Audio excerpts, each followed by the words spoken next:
जानते जानते नहीं है नहीं जानते लेकिन विनम्र भाव है नहीं जानते अनुशासित है भाई। परीक्षा में आप लोग आओगे, बाहर के टीचर आएंगे, कोई हिप्पी कट बन रहा है, छाती का प्रण खोल के चल रहा है, क्या निकलेगा उससे? क्या रिजल्ट दोगे तुम उससे? आपका जो लुक होगा, आपका जो दृश्य होगा, पहले पहचान आदमी की व्यक्तित्व की जो होती है उसकी लुक से होती है, उसकी पहनावा से होती है कि आदमी कैसा पहन रखा है, कैसे उसने बाल बना रखे हैं, कैसे उसने कपड़े पहन रखे हैं, कैसे उसका चलने उठने का ढंग है। इन सारी बातों का असर होता है, और असर होता है तो शुभकामना निकलती है, और शुभकामना कभी निष्फल नहीं जाती। अपना घर परिवार चलाओगे, शुभकामना का बहुत सारा होता है, शुभकामना का बहुत सारा होता है। और मैं उम्मीद करूंगा हमारे बच्चे शुभकामना लेना सीखेंगे। शुभकामना फ्री नहीं मिलती है, कोई नहीं कि कोई भीख में दे रहा होगा, शुभकामना ली जाती है तरीके से, और तरीका आपको आना चाहिए।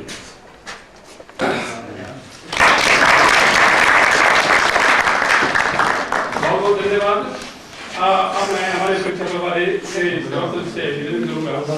बच्चों को आशीर्वाद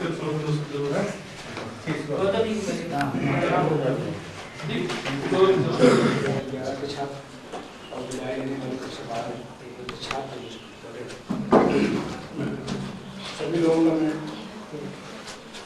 धन्यवाद, सभी लोगों को मैं जो है उनके उज्जवल भविष्य की कामना।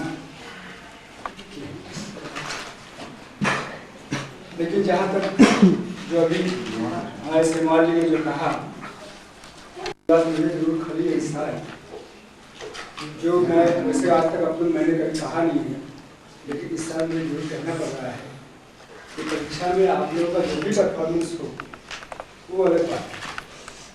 कैसा परफॉर्मेंस कि टीचर से उलझ जाते हो, उनसे तरह तरह की बातें करते हो, जबकि अगर उलझते भी होते इस बेस को उलझो, इस बेस को खुद से करो, क्योंकि तुम्हारा कोई बेस हो, अगर हम एक रोक देकर तो आप आगे नहीं बढ़ पाते। इतना कम से कम अपने अंदर दम रखो तब तो नहीं, लेकिन आपके अंदर वो भी नहीं सकते, कुल मिला के आप जियो। खासकर मेरे विषय में तो है, मतलब 110% का नॉलेज भी आपको अभी तक 6 साल से आप लोगों के साथ रह रहे हैं। खाते रहो भाई, मीठा खाते रहो, मीठा तो कहने का मतलब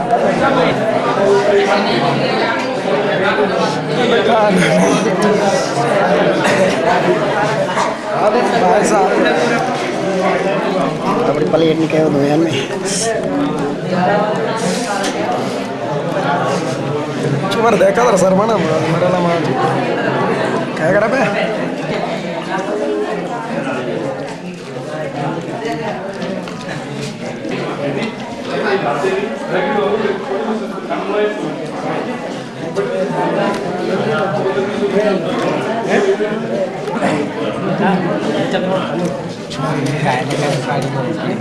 सर मार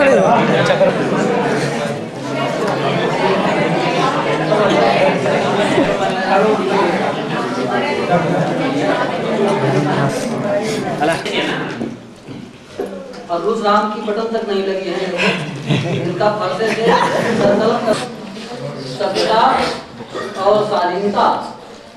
केवल किताबों के कीड़े होना और विद्यालय में आकर चले जाना बहुत अच्छी बात नहीं है। तो लगे कि तुम कहीं से पढ़कर आए हो, किसी विद्यालय से निकल कर आए हो। शांत बैठो, बिल्कुल शांत बैठो एकदम। अगर शालीनता नहीं है, विनम्रता नहीं है, तो कितने भी दर्जा पास कर लो, शिष्य कहलाने के लायक नहीं हो सकते हो। छात्र भले ही बने रहो, शिष्य कहलाने के लायक नहीं हो सकते।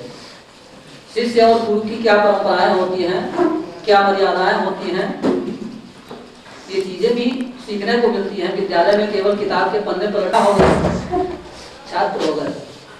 किसी के छाती पर मूंग डलते रहे तो छात्र हो गए। शिष्य बनिए, और शिष्य बहुत ही विनम्र होता है। वैसे तो जो 12 में अब पहुंचे हैं, विशेषकर 12A वाले, जब ये 11 में थे हमने बहुत पिटाई की थी, तो उससे पीछे की कक्षाओं वाले कहते थे हम नहीं पढ़ेंगे भूगोल अगली की कक्षाओं में, 11 में बहुत पिटाई होती है। ऐसी बात नहीं है। कोई भी गुरु हो अथवा माता पिता हो, तुमको डांटेगा या दंड देगा, तुम्हारे सुधार के लिए दिया जाएगा। गुरु नहीं डांटेगा, हमारा माता पिता नहीं डांटेंगे, बड़े दिख रहे हो अच्छाइयाँ, जरा इस पर ध्यान दीजिए। और बुराइयां सिखाने वाला एक भी गुरु नहीं, न माता पिता चाहते तक नहीं, बताना तो दूर है।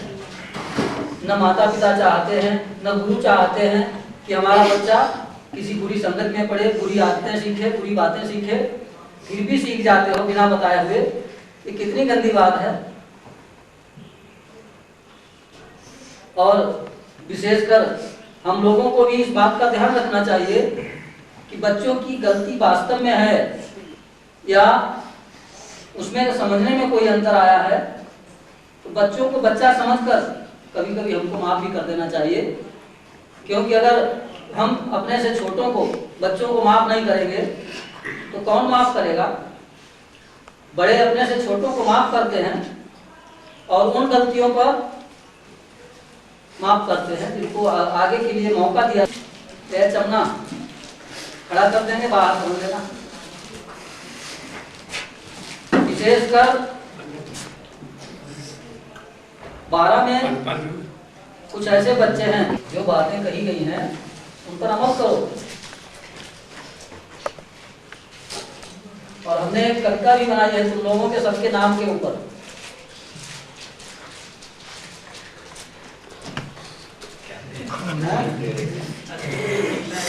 रह जाएगा बस। कविता बच्चों के नाम से, सारे बच्चों के नाम जुड़े हुए हैं उसमें, लेकिन ये अखिलेश आया भी नहीं है। अखिलेश और अवनीश सदा खुश रहो और आनंदित हो, इनके साथी दिनेश के संग गौरव धनेश भी पोषित हो। गौरव आया है तो धनेश आया है। विपिन बड़ा स्वच्छंद मगर वह गंगालाल सरीखा है। जैसा गंगालाल है वैसा ही लगभग विपिन है, बहुत कम आता है इसमें। है विपिन बड़ा स्वच्छंद मगर वह गंगालाल सरीखा है। पढ़ता लिखता चाहे जो हो पर काम चलाना सीखा है। काम निकाल ले जाता अपना, इतना है वो चालान। पढ़ता लिखता चाहे जो हो पर काम चलाना सीखा है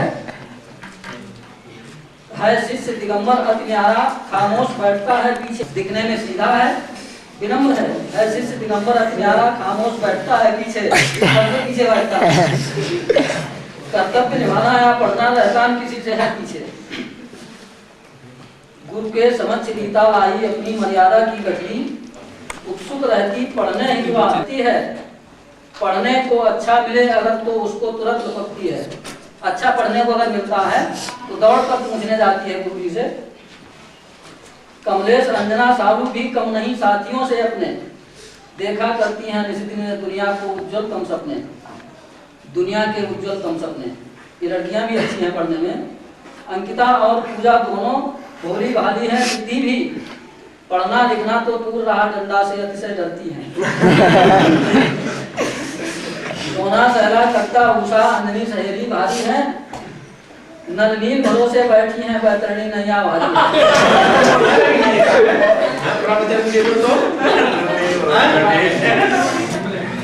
बलबीर अमित गौरव मकान सब विमल मती के मारे हैं। बलबीर अमित गौरव मकान सब विमल मती के मारे हैं। जैसे भी रहे हो जाते हैं ये शिष्य मुझे प्यारे हैं। जैसे भी रहे हो जाते में, यानी कि विदाई हो रही है तुम्हारी, इसलिए ये शिष्य मुझे प्यारे हैं। दीपक जगदीप जितेंद्र शाह, शिषपाल खरूश भगवान सिंह हैं प्रिय वीरेंद्र मंजीत और इनके गीतों के कायल सब। मेरा आशीष सभी को है, सारे मेरे प्रिय बच्चे हैं। जैसे भी हो भला सदा, क्यों अभी सभी ये कच्चे हैं। मेरे प्यारे अपने बच्चों, तुम महल रेत का मत रचना। रेत का महल जानते हो, जीवन में कभी भी रेत का महल मत बनाना। मेरे प्यारे अपने बच्चों, तुम महल रेत का मत रचना। कंगूरा टीला बन सके तो सदा बनावट से बचना। आडंबर मत करना कहीं जीवन में। सत पथ पर चलते हुए सदा मेहनत का वरण करो प्यारे। सत पथ पर चलते हुए सदा मेहनत का वरण करो प्यारे। कर्तव्य तुम ऐसे कर जाओ, बन जाओ दुनिया से न्यारे।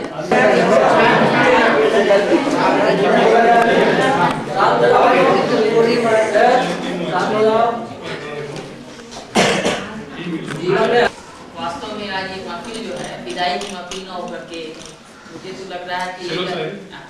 नहीं, बहुत अच्छी लगी। मेरे विदाई लेने वाले मेरे बच्चों तथा जो दे रहे हैं विदाई, विशेष उनके लिए भी धन्यवाद के पात्र हैं।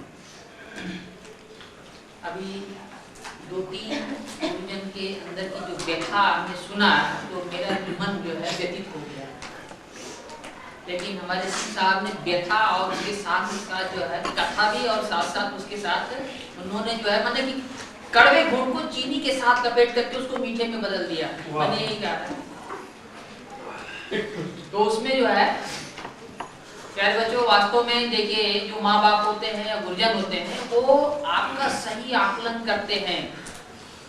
आपको अपना चेहरा अच्छा है या खराब है आपको नहीं दिखाई दे रहा है, लेकिन कब दिखाई देगा?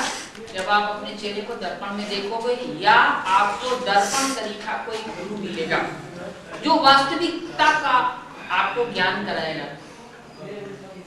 तो कुछ गुरुजन लोग जो है मुख तो कड़वे थे, दवा भले कड़वी होती है लेकिन एक आपके लिए बहुत ही टानी का काम करती है। तो कुछ गुरुजन जो थे आपकी वास्तविकता जो झलक वास्तविकता जो है उसको उसका दर्शन कराया। ऐसी बात नहीं है।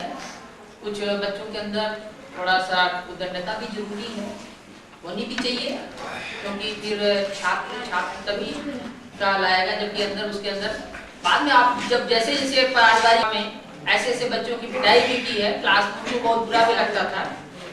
फिर ठीक है ऐसे बुलाओ तो भागते थे इधर, और कुछ समय के बाद वही बच्चे सड़क पर जब मिलते थे तो पैर छूने लगे। मुझे बहुत ही कष्ट हुआ कि अगर यही बच्चा पैर छूने का कार्यक्रम पहले किया होता तो शायद ये फेल नहीं होता। लेकिन फेल होने के बाद उसको ज्ञान हुआ, अनुभव हुआ कि यार हम गलत थे, गुरु सही थे। तो एक कहावत है कि अगर आप अपना घर जला करके कुछ सीखते हैं तो सीखने से कोई फायदा नहीं। घर को बचा करके अगर आप सीखें तो ज्यादा अच्छा है। अपने को पहले ही सुधार लें जिसमें कि आपका नुकसान या आपका अहित न होने पाए। गुरु यही चाहते हैं कि आपका कोई अहित न हो, आपका नुकसान न हो, आप समझ जाएं। आने वाली जो घटनाएं जो होती हैं उसे सचेत करते हैं। और आप जैसा जानते हैं कि गुरु जो है एक कुम्हार के समान होता है और शिष्य जो होता है कच्चे घड़े के समान होता है। जब गुरु को अपनी तुलिका से उसके ऊपर एक अपनी कला उभारनी होती है तो उसमें कभी कभी जो है ऐसे कठिन निर्णय भी लेने पड़ते हैं कि जैसे घड़े के ऊपर से तो दिखाई पड़ता है, कुम्हार क्या करता है घड़े को सपोर्ट भी देता है ताकि घड़ा टूटने न पाए। तो गुरु भी उसी कुम्हार के समान है कि आपको ऊपर से तो लगता है कि ठुकाई कर रहा है या प्रताड़ित कर रहा है या आपको गुस्से के द्वारा अपने आक्रोश को व्यक्त कर रहा है। उसका उद्देश्य यही रहता है कि आप अपने सही रास्ते पर आ जाए, आप अपने आचरण में सुधार करें। और बच्चों ये समझ लीजिए कि आपका जो भाई भी होगा या आपका प्रिय दोस्त भी होगा, माँ बाप भी होंगे, अगर आप अच्छे हो तो वही माँ बाप के लोग ये फला का लड़का है। लेकिन माँ बाप को आपकी पहचान आपके द्वारा होगी। तो अगर आप अच्छे कार्य करते हैं तो आपको माँ बाप जो बड़े गौरवान्वित के साथ ये महसूस करेंगे कि ये मेरा बेटा है। और बुरे कार्य करते हैं तो यही कहेंगे भाई वो मेरा बेटा नहीं है, जबकि बेटा आप उनके हो, पैदा उन्होंने किया है, लेकिन आपके कृत्यों ने इतना घृणित कर दिया है कि वो आपको अपनाने से पीछे हट जा रहे हैं। तो ऐसा नहीं होना चाहिए। आप अपने अच्छे कर्मों के द्वारा आप सबका प्रिय बनिए और जो सबके दिलों में रहता है वही मैं समझता हूँ कि सबसे सफल मनुष्य, सबसे सफल छात्र है। तो हमारे गुरुजी के अंदर जो एक व्यथा थी, अभी किसी 11 के छात्र से उन्होंने कहा बेटे जरा ये कर दो, और शायद वो पीछे हट गया होगा। आपके अंदर ये इस तरह की भावना आती है। हम लोग तो तत्पर रहते थे गुरुजी कब आ जाते हम पीछे दौड़े उनके ये फला कार्य को करने।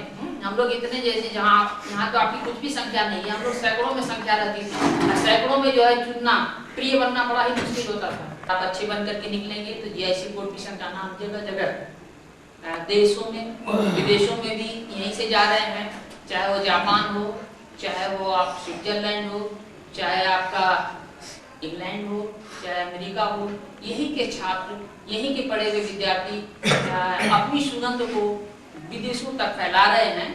तो मैं ये समझता हूँ कि आप में से भी यहाँ से अच्छे अंकों से उत्तीर्ण होकर के आप जगह जगह अपनी इस खुशबू को फैलाइए। और मैं यही चाहता हूँ कि आज भी हम अपने गुरु का स्मरण करते हैं, क्लास में जाते हैं, कभी हमने अभी ये मैं नहीं कहता कि मतलब बहुत बड़ा मैं ज्ञाता हूँ, मैं ये भी कहता हूँ कि मैं पढ़ते पढ़ाते ही आपसे मैं खुद भी सीखता हूँ। ये मत समझिए आप भी मेरे गुरु बन जाते उस समय, इसमें छोटे बड़े होकर के छोटे बड़े का कोई सवाल नहीं है। कभी कभी बच्चा प्रश्न अनजाने में पूछता है लेकिन उसका लाभ स्वयं को हो जाता है, ऐसी बात नहीं है। तो हमेशा जो सीखने की एक जिज्ञासा होनी चाहिए। और एक चीज यही है कि मिलता तभी है जब आप नम्र होकर के किसी के समक्ष नतमस्तक होकर के यदि कोई चीज आप मांगते हैं तो स्वतः मिलने लगता है। आपने देखा होगा एकलव्य की द्रोणाचार्य एकलव्य वाली कहानी। द्रोणाचार्य ने अपने शिष्य को मना कर दिया था, ज्ञान देने से क्या किया था, मना कर दिया था, लेकिन शालीनता से शिष्य निकला। बाद में जब द्रोणाचार्य को ये पता चला कि जिसको मैं नंबर 1 का शिष्य बनाना चाहता हूँ वो तो नंबर 2 हो गया है, नंबर 1 कोई और हो गया है, तो ये समझ लो कि अगर गुरु आपको कुछ देना भी नहीं चाहता ना, तो आपके अंदर वो ताकत और वो क्षमता है, आप उससे स्वयं ले सकते हैं। तो आप उसे हर चीज प्राप्त कर सकते हैं, छीन नहीं सकते। ये नोट कर लीजिए, कोई भी चीज जो है छीनी नहीं जा सकती। आप अपनी श्रद्धा के द्वारा जो आप उसे कर सकते हैं। कुछ चीजें हम थोड़ा सा आपको बच्चों की परीक्षा के दौरान जरा ध्यान रखिए। लगभग असावधानी के कारण कोई भी पेपर एग्जामिनेशन परीक्षा हाथ में बच्चों यार रो तो यार, नहीं तो फिर जो है पेश करने से पहले आप स्वयं को मानसिक रूप से जो है जब है या कोई कागज का ऐसा चीज तो नहीं आ गया है जो कि आपके लिए परीक्षा के समय जो है वो अहितकर हो। ठीक है। दूसरी चीज, आप जैसे भी जाएं, चाहे जिस भी विद्यालय के गुरुजी हों, आप उन्हें अवश्य अभिवादन करें, आप उनसे अवश्य आशीर्वाद लें। ठीक है। चाहे जो भी कक्षा आपकी ड्यूटी में हो या नहीं हो, कहीं के भी गुरु हो, आप उनसे जो अपनी शालीनता का अवश्य परिचय दें। हम ये कदापि नहीं सुनना चाहेंगे कि गुरुजी आपका बच्चा हमारे साथ इस तरह से आंखें तरेर रहा था या ये कर रहा था, तब हम इसलिए ये समझ लीजिए कि भाई तब तो हम उसका सबसे बड़े बैरी हो जाते हैं। इसलिए अगर आप नम्र हैं तो दूसरा भी अगर क्रोधित भी होगा तो आपको कुछ न कुछ जो है आपकी नम्रता को देख करके वो पिघल जाएगा और कुछ न कुछ अवश्य दे करके जाएगा। और दूसरी चीज ये है कि आप हमेशा जो है जिस अवश्य उसका एक रीडिंग कर लीजिए कि गुरुजी ने क्या क्या पढ़ाया है, और ठंडे मस्तिष्क के ठंडे दिमाग के साथ जब आप वो करोगे, पेपर देंगे, तो क्लास की सारी चीजें उस समय याद आने लगती हैं। हिंदी हुआ, संस्कृत हुआ, अंग्रेजी हुआ, कुछ भी है उसमें उस हिसाब से वो चीजें याद आने लगती हैं। और कुछ चीजें ऐसी हैं जो कि थोड़ा सा आपको सूत्र हैं, फार्मूले हैं, ये आपको उस समय हल्के निगाह से एक बार देखने की आवश्यकता है। और फिर इसके बाद आप आइए प्रश्न पत्र के लिए जो है कि कैसे प्रश्न पत्र को पहले 15 मिनट तक पढ़िए पहले प्रश्न पत्र को, और ये देखिए कि प्रश्न में क्या पूछा गया है। जो चीजें पूछी गई हैं उसका नंबर देख लीजिए कि नंबर कितने अंक का है। 1 नंबर का है तो 1 लाइन या 1 शब्द में उसका आंसर होगा। ठीक है। तो उसका उतने ही आंसर दीजिए, और जैसे जैसे प्रश्न अंक की संख्या बढ़ती जाएगी वैसे वैसे उसकी प्रश्न का उत्तर भी जो थोड़ा सा बढ़ता जाएगा, उसकी लेंथ। समझ में आया? और कुछ चीजें आपके अंदर मन में ये जिज्ञासा है कि नहीं हमें अब बहुत अच्छा पेपर करना है, तो पेपर अवश्य अच्छा होगा। और ये सारी चीजें जो है, दूसरी चीज है कि आपको गुरुजी ने बताया है कि प्रश्न पत्र के अंदर जो भी प्रश्न पड़ा है जब उत्तर लिखेंगे तो उसकी प्रश्न संख्या अवश्य लिखिए। जैसे पहला प्रश्न है उसका क है तो 1/क कर दीजिए। पहले का ही ख लिख रहे हैं तो 1/ख कर दो। पहले का ही ग कर रहे हैं तो 1/ग कर दो। कोशिश ये है कि सारे प्रश्न के जो है क ख ग वो एक ही जगह है तो और अच्छा है। कोई भी निशान या वो नहीं करेंगे, और काफियों पर जो है पहले देख लेंगे, अंकों को भरने से पहले देख लीजिए काफियां कटी फटी तो। और यह परंपरा कायम रखी। और मैं आपसे यह कहना चाहती हूँ कि हमसे कभी कोई गलती हो तो हमें माफ़ कर देना। और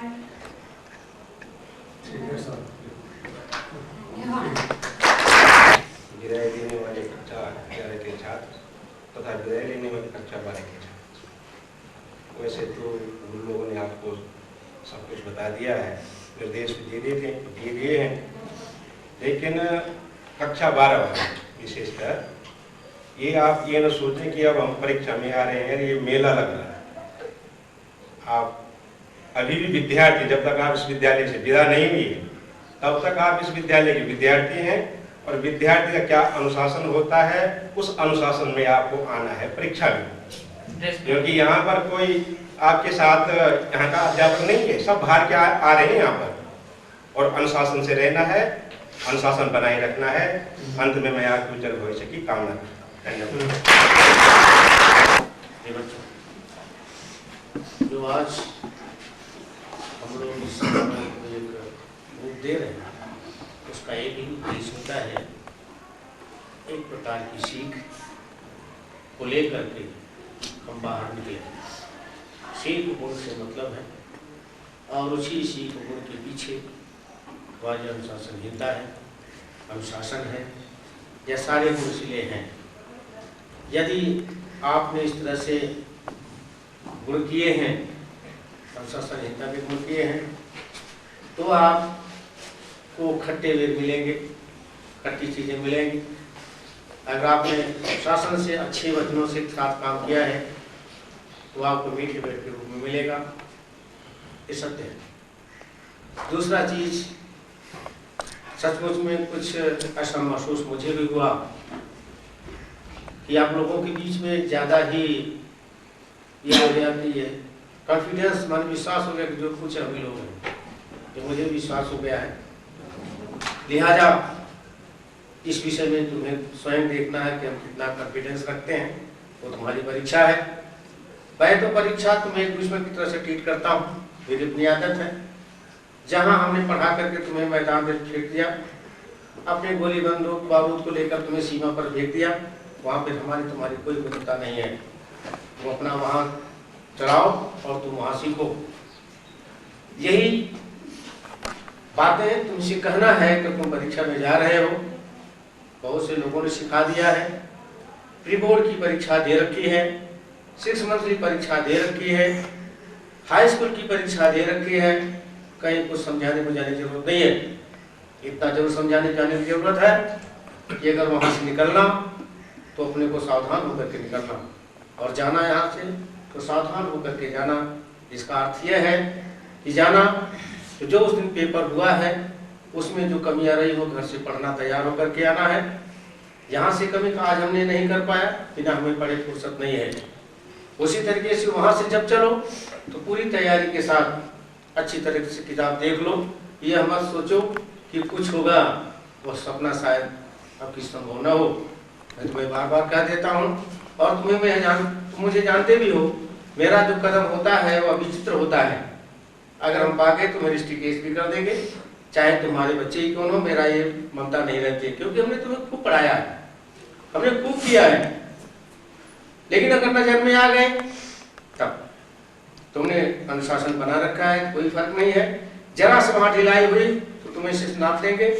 वो जो हमारा कर्तव्य है, जो तुम्हारा कर्तव्य वही दिखाई पड़ेगा कि हमने साल भर में क्या किया। जो आज मैं सुनने के लिए पा रहा हूँ, तुम्हारे समझ में आ रहा होगा कि ये गीत गाया जा रहा। गीत नहीं, मैं तुम्हें अगले साल बताऊंगा, जो अप्रैल से आओगे तब तुम्हें बताऊंगा किस तरह से अनुशासनहीनता है और कैसे तुम रहते हो। मैंने सब सुन रखा है, तुम्हारी सारी कमियों को, सारी बातों को, हर एक गतिविधि को, वो मैं अप्रैल से आपको सिखाऊंगा कि कैसे होता है। दुर्भाग्य है तो मैं भी कहा कि पढ़ाने के लिए जुड़ जाता था, वह स्थिति है जहाँ कहीं सैकड़ा हजार तक नहीं आता। हम क्या आशा कर सकते हैं कि ऐसी स्थितियों में हम कहाँ अपनी सफलता लेंगे, कहाँ सफलता नहीं लेंगे। इसलिए हमें सभी को एक प्रकार का विचार बनाना होगा कि कहीं कहीं पर इसमें सुधार आए, और त्रुटियां हैं तो उसमें भी सुधार आए। अगर अच्छाइयां हैं उसका एक रूप दें, तभी हम लोग मिल करके एक नई किसी ज्योति का निर्माण कर पाएंगे। नहीं तो हम लोग इस तरह से करें, विदाई समारोह है, जो तरह तरह की बातें सुनने को मिलती है ये तो बेकार है। मेरे समक्ष मैं इसको कतई बर्दाश्त नहीं करता। तुम भले बर्दाश्त कर लो, अनुशासनहीनता में कभी बर्दाश्त नहीं करता हूँ, इस तरह के वातावरण में कभी विदाई देता हूँ। मैं तो तुम्हें यही कहता हूँ बार बार कि परीक्षा की घड़ी वही है जहाँ तुमने अथक परिश्रम किया है 12 महीने, और वह केवल तुम्हारा 10 दिन में निकलेगा कि कितना परिश्रम किया है। तो इसी के साथ मैं तुम्हें उन्हीं आशीर्वचनों वचनों के साथ भेज रहा हूँ जिस आशीर्वचनों वचनों के साथ हमारे गुरुजनों ने तुम्हें साल भर आशीष वचन दिया है और जो तुमने उनका सत्कार किया है। और कुछ नहीं कहा जा सकता। ये तुम्हारी अनुशासनहीनता, तुम्हारी अनुशासन, तुम्हारी अच्छाइयाँ बुराइयाँ, ये सब तुम्हारे साथ जा रही हैं। और उसी को लेकर के तुम्हें जिस विद्यालय की जो चहारदीवारी है, एक दिन निकल करके बाहर जाओगे, तुम महसूस करोगे कि जो गुरुजी डंडा मारे थे आज वो हमें काम आ रहा है, जो गुरुजी हवाई फायर मारे थे वो हमारी जिंदगी को बर्बाद किए थे। ये परीक्षा नहीं, ये परीक्षा तो सामान्य है, तुम 100 में से 33% चला जाओगे चलते रास्ते में। ये परीक्षा बहुत बड़ी परीक्षा नहीं है, हो सकता है तुम्हारे लिए हो, इसलिए हो तुमने पढ़ा नहीं, तुमने उसको देखा नहीं, तुमने परिश्रम नहीं किया। लेकिन आगे चल करके तुम्हारी परीक्षा और आएगी कि हमने क्या किया, क्या पाया, क्या खोया। जब अपनी मार्कशीट को लेकर के सड़क पर फेंकोगे, अभी नहीं। इसलिए जो भी हो अभी समय है, तुम्हें 33% मार्क लाने के लिए बहुत ही समय है। पेपर तुम्हें तैयार करना है, जैसा सभी लोगों ने गाइड भी किया है, वो बताने की जरूरत नहीं, बहुत बता दिया गया है। तो मेरा एक आशीर्वाद है कि इसी के साथ तुम उस मैदान में अपने बारूद को लेकर के, अपने गन को लेकर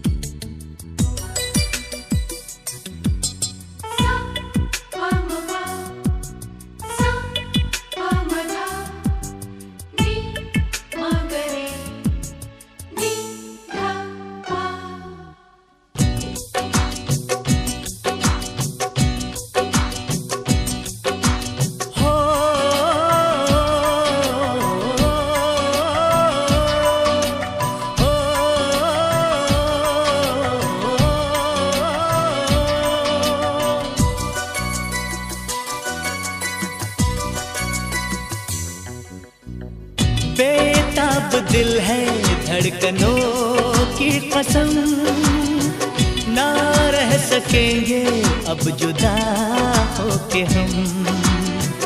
बेताब दिल है धड़कनों की कसम, ना रह सकेंगे अब जुदा होके हम। वादा करो तुम जाने से पहले, वादा करो तुम जाने से पहले, फिर मिलेंगे सनम। बेताब दिल है धड़कनों की कसम, ना रह सकेंगे अब जुदा होके हम। वादा करो तुम जाने से पहले, वादा करो तुम जाने से पहले, फिर मिलेंगे सनम। ओ बेताब दिल है धड़कनों की कसम, ना रह सकेंगे अब जुदा होके हम।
मुश्किल लगे जीना यहाँ अब एक पल तेरे बिन। जाने नहीं कैसा यार है, अरे कुछ नहीं ये तो प्यार है। क्यों मुस्कुरा के यूं करे तो सितम, ना रह सकेंगे अब जुदा हो के हम। बेताब दिल है धड़कनों की कसम, ना रह सकेंगे अब जुदा।